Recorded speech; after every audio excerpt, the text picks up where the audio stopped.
let's jump right into it. So I washed my hair about a day and a half ago, and I'm just going to re-moisturize it and tease it and kind of detangle it and try to get it as flat as possible. I have not worn a wig in so long, and I don't like to braid my hair down under like wigs or any sort of protective style. So I'm going to just part my hair down the middle, detangle it, and then try to get it as flat as possible across the front and at the top, obviously, so no one likes a bumpy wig. So I'm just going to do a braid in the back. If there's a little bit of bump or volume in the back, that really is fine. If you can't braid, you can twist. If you can't twist, you can just pull it back in a ponytail, or if you want, you can just throw a cap on it and go. But me, I just try to get it as flat as I can across the top by putting the braid or most of the bulk at the back at the nape of the neck.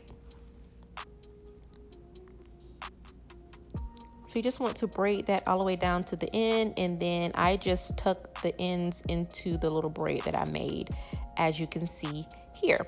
So now I'm just going to take my stocking cap. I use a brown stocking cap. I do not like the tan stocking caps.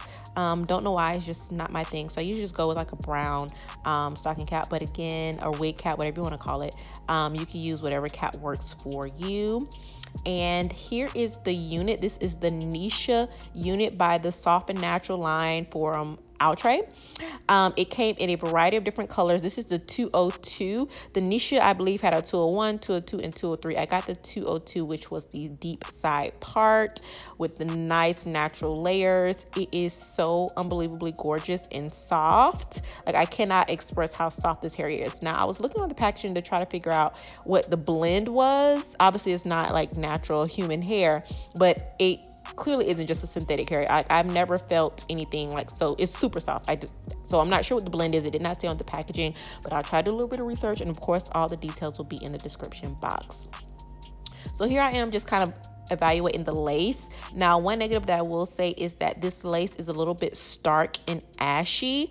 As you can, I don't know if you can really tell, but they tried to go with like a light nude color, but it really was pretty ashy. So you're going to have to rectify that if you are of melanated complexion like I am. So here I am just kind of popping it on to see exactly how it's sitting before I do anything, to see if I need to just manipulate it anyway. And I will say that the wig was very snug. It fit real nice and tight on my head. I didn't really have to adjust the bands too much or tighten it. It was very snug. And then the front, across the front from ear to ear, I felt that it was a little bit short. So if you have a larger head or larger forehead, longer hairline, then this may be an issue for you, because I did find that from ear to ear, it seemed like it was a little short. I kept having to tug at one side to pull it down just a little bit, just because it just didn't seem like it was that long, but it ended up working out perfectly for me. But if your head is bigger than mine, you may be struggling. So she's cute, as you can see. So I'm just kind of looking at the hairline. The hairline is very straight, and I really wanted to try to pluck it just to see if I can make it look a little more natural. I'm gonna be honest, this plucking, there was no need for me to pluck, because this hair was like super glued into this lace. No hair was coming out.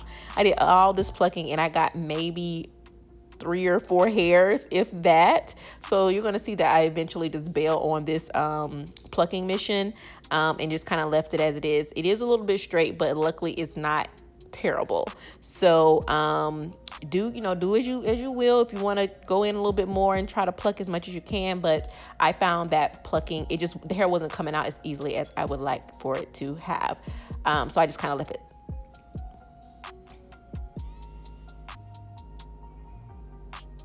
So yep, after we aborted mission on the pre-pluck, I do want to go ahead and get some color into that lace. Again, it was very, very stark. So I just took my bronzer. I didn't even take my foundation. I want to go a little bit deeper than that. And I just went along the entirety of the lace, and then I went ahead and cut that off. And now we're going to go ahead and secure this wig. Oh, FYI, this wig is pre-parted, so you can't part it on the side, on the opposite side or in the middle or anything. It just has this one part that you see here, and that's all you got. So now again, I'm just checking the ear tabs, just because again, I did find that it was a little bit short, so I had to be like dead on because I didn't have any extra room. So now I'm just going to take the good old and faithful got to be glued, and I'm going to put a thin layer of that onto my hairline, or right above my hairline.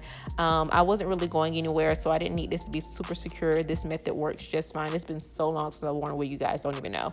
I wasn't even sure if this still worked, but it worked like a charm. So you just put a thin layer of this, and then let it dry down for a little bit. You can even go in with a blow dryer if you want a little bit of a more secure hold. I'm pretty sure, what are people using for wigs these days? I'm sure people are not using got to be anymore. Like, I feel like this is a very old technique. I need to do some research. What y'all using these days? Y'all drop in the comment section, let me know. What are we using to secure the wig in 2020? Because wigs need to be secured all 2020. So yeah, I'm just kind of pushing that into my hairline just a little bit with the rat tail comb, and then I'm just going to take this cardboard and just kind of fan it a little bit. Again, you can take a blow dry if you'd like, but just let it dry just down a little bit so it can get just a little bit tacky before you go ahead and apply your lace. So now again, you just pull that right on to where you put your got to be.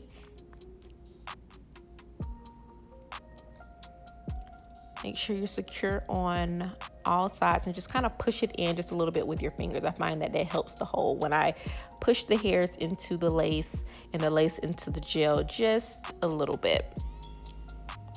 And then after you got it all lined up exactly where you want it, you want to go ahead and tie it down with a scarf.